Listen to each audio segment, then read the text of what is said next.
It got 5 hours of playtime and it's waterproof. Alright, even though it looks like metal, but I think this is the kind of plastic surface. And this part is the metal mesh. Instruction and cable. It got a button on the top right here.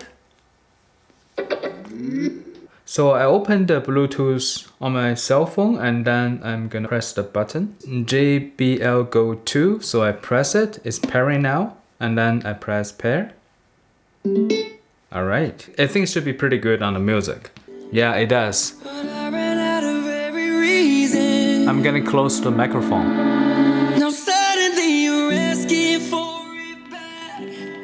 Could you tell me where you get the nerve?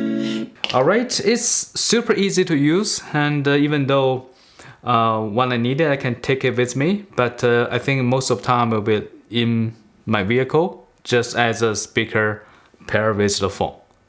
Alright, hopefully this video is helpful. Thank you for watching.